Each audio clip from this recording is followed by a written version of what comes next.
guys? It's your man, Donovan Sharp, and welcome to this episode of The Sharp Reality.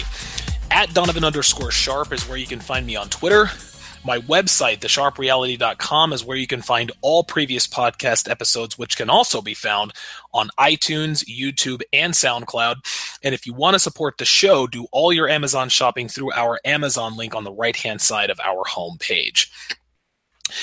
This past Friday, I did an episode entitled, Why Do Black Parents Discourage Their Teens from Interracial Dating?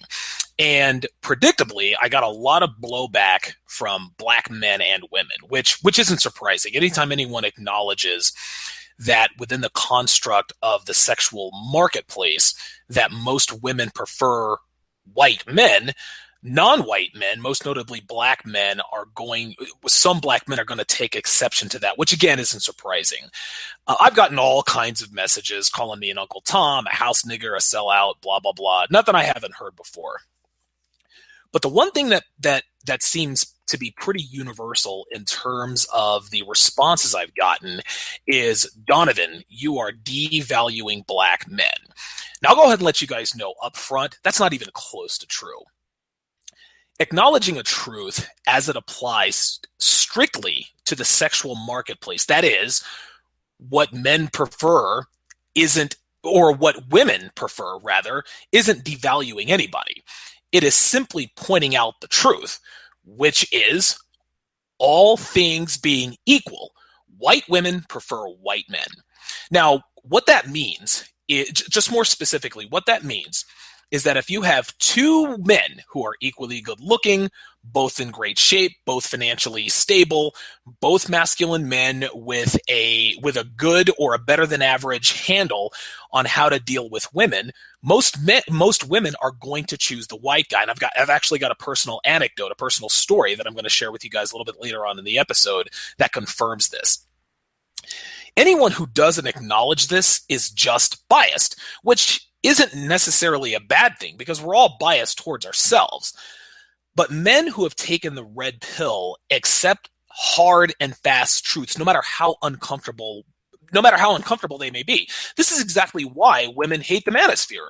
We shine a light on the truth about what they're really like, which is when they're left to their own devices and given any measure of freedom and control within the sexual marketplace, they turn into raging sluts and destroy any chance they have at true happiness as a woman. But let's get back to the issue at hand, which is acknowledging that all things being equal, that most women prefer white men.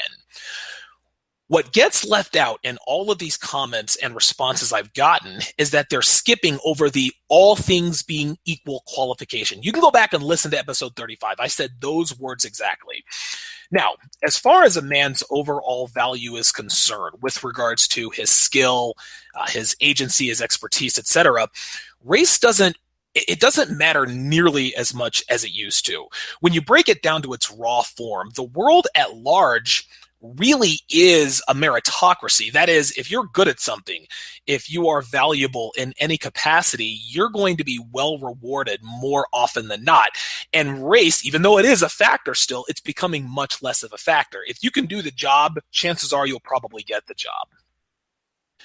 Over the last few decades, black men have greatly elevated ourselves in all areas. We're much better off financially than we used to be. We have much more earning potential than we used to. We have many more opportunities, and our overall quality of life has also drastically improved. Black men are also trendsetters as far as style and culture and music goes. You look at all of the icons today, like Jay-Z, Kanye West, Michael Jordan, LeBron James. Guys, these men are global icons, and they set the tone in our culture in a lot of different ways, honestly, more ways than most of us realize. Now, as far as the everyday black man is concerned, we've come a long way in the sexual marketplace. We've increased our sexual market value we've increased our sexual market value much quicker than white men have, and that's one of the reasons more white women are dating black men. We've stepped up our game in all areas, and we're reaping those benefits. At the end of the day, women are always drawn to masculine men who are confident, who know what they want out of life, show that they have the ability to lead, and of course, most importantly, how to handle them as women and keep and steer them in the right direction. And man to man, person to person, the average black man is more masculine than the average white man, which again is another reason white girls are starting to date us more. And let's go to genetics. Genetically, black men have higher testosterone than white men. We're bigger, faster, stronger. Just look at our professional sports leagues. I think it's something like 80% of NBA players are black. I think something like 75% of players in the NFL are black.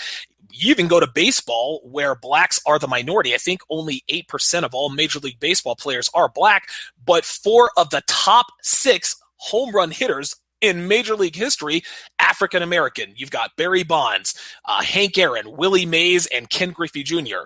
4 of the top 6 are African American. So we have a genetic advantage. We have a physical genetic advantage.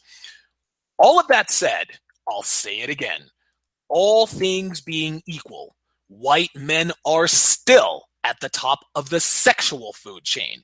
Even after all of the advantages I just pointed out that we have as black men, and white women are still dating more white men than black men. No, this doesn't mean white men are more valuable than we are. No, this doesn't mean white men are any better or worse than we are. But within the context of the sexual marketplace, white women would rather be with white men. I'll put it to you this way. If white men had the game that we have, if they had the testosterone levels that we have, if they had the masculinity that we have, man for man, person to person, white girls wouldn't be dating black men at the rate they are now. And that's a fact. Women of all races, gentlemen, are keenly aware of the social implications of their choices. And this is in every choice. They're the way they dress, what they do for a living, the men that they date, etc. The list goes on. They are aware of the way their families and friends perceive them. As far as white girls go, they know that if they bring a black man home, things are going to be uncomfortable for them. Okay, sure, mom and dad will shake hands and everything will seem all right, but there's always going to be that tension. That's just how it is, guys. You can say it's unfair. That's how it is. Same even goes with Jewish women. I'll use them as an example. If a Jewish woman brings home a man who isn't Jewish, now Jewish people are a little more vocal about it. The Jewish girl, she's going to catch heat from their families, from her family. Social status and the approval of their families and friends are both paramount for women. And because of this, they prefer to date or marry within their race. Deny it all you want to, guys, but that's the truth. That said, on the other side of the coin, just because they prefer to date or marry within their race or religion doesn't necessarily mean they will, and we're starting to see it more and more these days. Women these days, guys, are so desperate for masculine men who take control and give them direction in their lives that a lot of them have really sort of abandoned the social or familial concerns that come with dating outside of their race or religion, and they've decided to date who they want, which are high value men. Race, religion, color, creed, whatever, be damned. That doesn't matter. But by the same token, women are yearning for high-value white men because they are dwindling in numbers, which makes them even more valuable in the sexual marketplace. Guys, white men who are in great shape, make a great living, and know how to handle women are swimming in pussy. They fuck more high-value white girls than high-value black men do, and that's a fact. Again, you can disagree if you want. That's the truth. Let's take it in another direction here. Even high-value, beautiful black women. Halle Berry marries and dates mostly white dudes, the exception, of course, being Eric Benet. Janet Jackson has dated white men, most notably Justin Timberlake. Paula Patton, who, for my money, is probably the hottest black woman I've ever seen in my life, was married to Robin Thicke, a white man, for decades, been with him since she was 14 or 15. Iman, black supermodel, married to David Bowie, white male. Zoe Saldana, married to a white guy. Stacey Dash dates and marries white guys. Serena Williams, engaged to the founder of Reddit, a white guy. Gentlemen, the list goes on, and those aren't the exceptions to the rule. These aren't ugly black chicks who got lucky.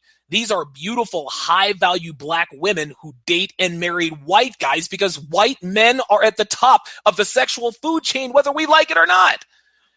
Black men who take offense to this or raise a big stink about this conversation, to me, is like a fat girl who gets upset when someone tells her that men of value prefer women who are fit and beautiful. They can bitch and moan all they want about how unfair it is, but it's the truth. Black men have always stated, or black people in general have always stated, but we'll use men for example. They've always stated that in the workplace, as far as their career endeavors and what they do for a living, they've always said that we have to work twice as hard to get half as far. And that, I mean, in a lot of cases, that really is true. Black men do have to work harder than white men in the workplace. That's just how it is. But when it comes to the sexual marketplace, this doesn't apply. So you're willing to acknowledge that we have to work harder to accomplish things because of our skin tone in the workplace, but you're not willing to acknowledge that we don't have to work harder to date women? Even though Serena Williams, Stacey Dash, and Paula Patton are telling us in no uncertain terms by their actions that white men are at the top of the sexual food chain? I wrote an article, and this is a personal story of mine that I told you guys that I was going to get to. I wrote an article on Return of Kings a couple summers ago about a night in Vegas I had with one of my best friends, who's a white guy. Long story short, we were at a singles meet, and our friend dragged us to the singles meet. And, listen, there was nothing else to do. Our other friend was at Planet Hollywood playing poker. So we said, what the fuck? We'll go ahead and do it and appease this guy. Well, the only chick there worth spitting game at was this hot Hawaiian Filipino mixed girl. So my friend Paul and we decided to make sort of a game out of it and make it a competition to see who could fuck her first. Now, my friend Paul is as close to my equal as it gets. We are both in great shape. We're both about the same height. We make about the same money. We're both great looking dudes, and we both handle women very, very well. We both know about women. My game level is higher than his because I've always had to work harder to sleep with good-looking women. He doesn't have to work that hard because he's a high-value white guy. No shade on Paul, but that's how it is. We've been to, I even told the story in one of my Return of Kings articles that when we used to go to clubs in Atlanta, again, it was always much easier for him to score pussy than it was for me because he's a high-value white man and I'm a high-value black guy. Girls prefer white guys. That's just how it is. Anyway, so we both hit on this Hawaiian Filipino girl, and guess what, guys? At the end of the night, she chose him. I'll say it again. We are as close to equals as it gets. We ran the same game, and in the end, she chose him, the white guy. If we played that scenario 10 times, she would choose him at least 7 out of 10 times. That's just how it is, guys. The black men who have responded negatively to this particular discussion have shown me that they can't differentiate personal feelings from the hard truth. I said it earlier. It's the same as women renouncing the red pill. The truth stares them in the face, but because of their personal, but because of their personal biases, there's pushback. That's perfectly normal and perfectly fine, but also perfectly wrong. Taking the red pill, guys, is about accepting the truth, the whole truth, and nothing but the truth about the sexual marketplace, which doesn't exclude truths about a man's individual sexual market value. White men know they don't have the genetics we do. So what do? They hit the gym. They get themselves fit to even the playing field. The same goes with black men. The reason black men have better game than white men is because we have to, which confirms once again that all things being equal, white men are at the top of the sexual food chain. Necessity is the mother of invention, and attracting women is no different. Time now for Q&A, which correlates directly with this particular episode. Let's get right to it. Ralph Hayes writes in when talking about, and all of these are talking about episode 35, why do parents discourage their teens from interracial dating? Ralph Hayes writes in, I bet you they don't care if their white daughters brought home LeBron. Money and status would trump that mud shark shit. Ralph, you're 100% right. But if there were a white equivalent of LeBron, that white daughter would choose him over the black LeBron. Again, all things being equal. Ralph writes in again on the same episode. He says, boy, you better go watch Get Out. That's a movie. He says, value yourself. You always act like the white man is the end all be all. Slave mentality, man. White males won't give his daughter up, but will let a black man nail his wife because a cuckold is alive and well. You devalue yourself, and I like your content, but you put the white man on a pedestal, which is fucking stupid considering you're a black. A lot of white dudes can just be corny and lame. Most white males aren't fucking CEOs or bosses. A lot are just average and have problems like any black man would. So on an even playing field, I see a lot of attractive white girls who just feel brothers are more than white boys doesn't mean they have a fucking problem. Good points again, Ralph, but your personal biases are clouding your judgment. Nothing wrong with that. It's the human condition, but that doesn't mean you're not wrong.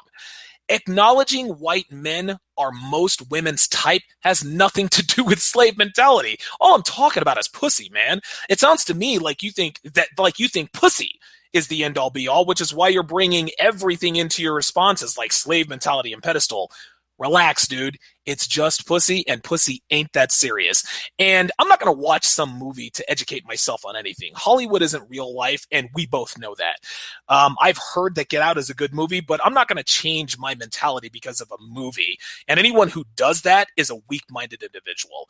You make good points here, and there's no doubt about it, but again, you're still way off base. Chuck writes in, "You're way off base, Donovan. Chuck writes in, a white dude with a daughter here, Donovan. You're way off. The reason I don't want her dating a black guy is simple. Damn near every white girl I know with a black man's baby ends up either a single mom or being the primary earner. These far outrank the idea that I might have a little social ostracization or that future white guys won't touch her afterwards." Chuck, you made my point for me. I said in that episode, and again, he's referring to episode 35, why do parents discourage their teens from interracial dating, that white fathers don't want their daughters dating black men because white guys will stay away from them. Well, one of the reasons white guys stay away is because of the situation you just pointed out, Chuck. White dudes aren't going to fuck with white girls who have a mixed baby who was fathered by an absentee father and all the drama that goes with it. I didn't mention that particular episode because it's understood that a lot of white girls who have mixed babies have baby daddy drama, and most people know this. I didn't think I had to say it, but I guess I was wrong. The fact is that white fathers know that white men will avoid his white daughters like the plague if she has a baby by a black man, and those are the two main reasons why. So you made my point for me. His Kingdom writes in about the same episode. So black men are not strong father figures. Look, dude, this has nothing to do with our conversation. You are either trolling or not listening. Either way, go back and listen to the episode again and come stronger than that. Listen, man, like Ralph Hayes, like he may disagree with my assertions, but at least his comments were relevant, and at least he came with a strong and relevant opinion. Contrarian Expatriate writes in, "Brilliant analysis. This very issue caused me to cut ties with both my mother and my sister, who were both horrible in general. My mother was a narcissist who told me that if I prefer white women, I'm rejecting her. I always thought that was insane and bordering on incestuous, but I now see that she was right on that point." 100% agreement here. Your mother's right. You are rejecting her by choosing white women, but that's her fault for being a shitty mother, and you both know it. Thanks for listening. K. Shoe Burner writes in. He says, "Donovan, you didn't say it, so I will. If black women want their sons to date black women, they need to be loving mothers and devote their lives to parenthood, not devoting their lives to themselves and blaming their children for their shortcomings or financial rodeo, or degrading all men in their presence. Makes the sons assume these negative feelings about black men is consistent with most or all black women." Again, I agree, and that's exactly what Contrarian Expatriate was talking about. If black women want their sons to date and marry black women, they have to be quality black female parents. It's the same as white men with white daughters. If they want their white daughters to date and marry white men, they have to be strong, masculine men, rather than allowing their daughters to see them getting bossed around and disrespected by their mothers or by their wives. It's the same thing. Charles Merchant writes, and he said, "Go ahead and tell him black sons who date white girls often have serious issues with their mothers, overbearing, trifling, and irresponsible." Spot on, Charles. Couldn't have said it better myself. That concludes this episode of The Sharp Reality. Be sure to check out my column on Return of Kings, including my article, The Phenomenon of White Women Who Only Date Black Men, which garnered the same response as my last podcast episode. Follow me on Twitter @Donovan_Sharp, and if you have any questions, comments, or show ideas, or if you have personal stories you'd like to share, go to the contact tab on thesharpreality.com and drop me your thoughts. Thanks for listening, guys. Talk to you next time.